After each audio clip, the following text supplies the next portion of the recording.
Assalamualaikum warahmatullahi wabarakatuh. Perkenalkan, nama saya Dwi Waluyo, PNS Dinas Pendidikan Provinsi Jawa Barat, Unit Kerja SMK Negeri 1 Sukra, Kabupaten Indramayu.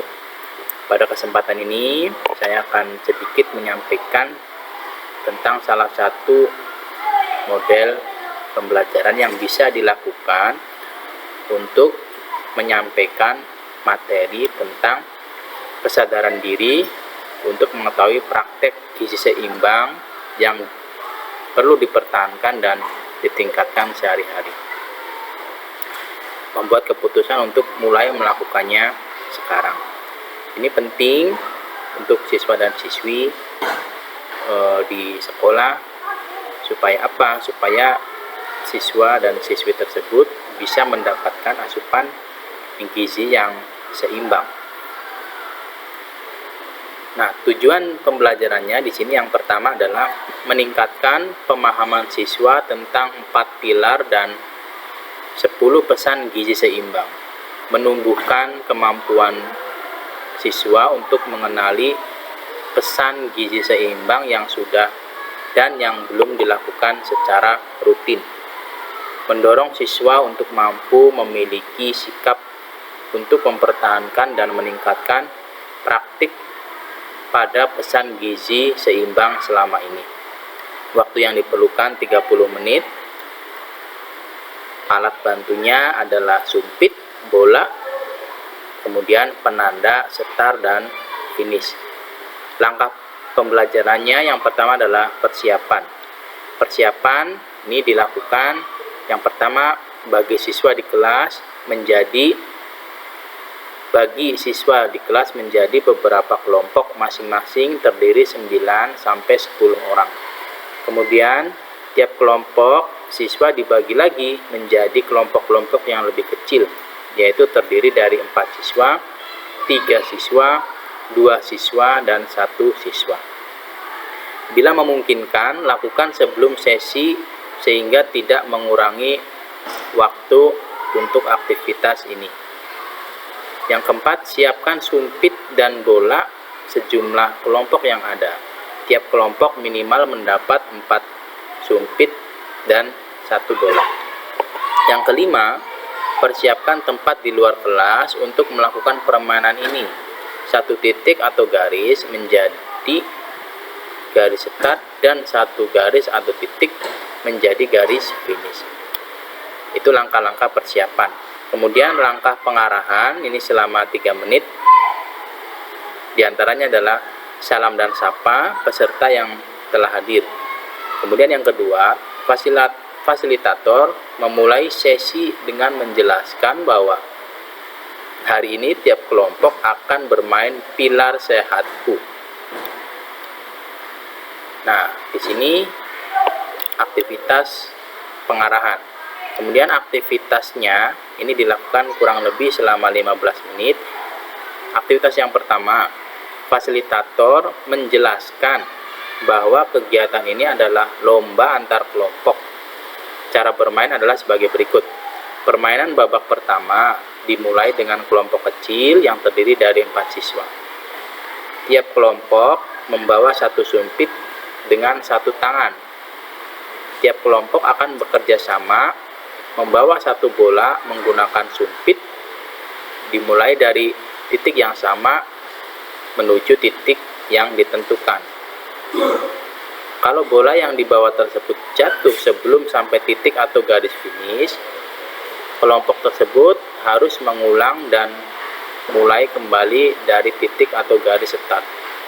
Kemudian, bila kelompok sudah berhasil sampai ke titik atau garis finish, anggota kelompok kembali ke kelompoknya dan memberi 3 sumpit ke kelompok kecil yang terdiri dari 3 siswa. Kemudian aktivitas yang kedua, permainan babak kedua dilanjutkan oleh kelompok kecil yang terdiri dari 3 orang. Cara bermain sama dengan di atas, bedanya 1 kelompok hanya terdiri dari 3 orang. Yang ketiga, permainan babak ketiga dilanjutkan dengan kelompok kecil dengan anggota 2 orang dan terakhir oleh 1 orang. Yang keempat, setelah babak ketiga, pastikan ada yang mencatat kelompok mana yang dapat mencapai garis finish tercepat. Nah, kemudian tahap pembelajaran selanjutnya adalah tahap diskusi, kurang lebih 12 menit. Fasilitator kemudian menjelaskan bahwa 4 sumpit yang digunakan menggambarkan 4 pilar gizi seimbang, sedangkan garis finish adalah tujuan kita untuk hidup sehat. Saat kita tidak menjalankan salah satu pilar yang digambarkan dari sumpit yang jumlahnya berkurang menjadi 3 atau 2 bahkan 1, maka kita mengalami kesulitan untuk mencapai tujuan untuk selalu sehat. Yang kedua, fasilitator perlu menekankan bahwa kita mungkin masih bisa mencapai titik atau garis finish, namun saat sumpit berkurang jumlahnya, maka resiko bola untuk jatuh serta waktu yang dibutuhkan untuk sampai di titik atau garis finish adalah lebih lama karena kita menjadi harus lebih berhati-hati dan berjalan lebih pelan untuk mencapai garis finish tanpa menjatuhkan bola.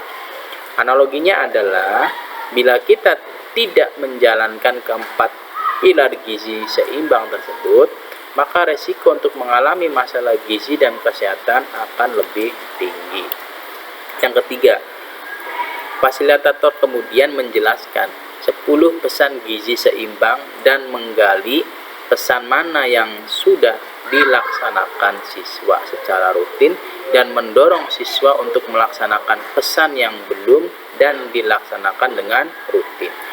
Bila memungkinkan, siswa diminta menyebutkan hambatan yang dialami untuk melakukan pesan tersebut secara rutin, kemudian mendiskusikannya.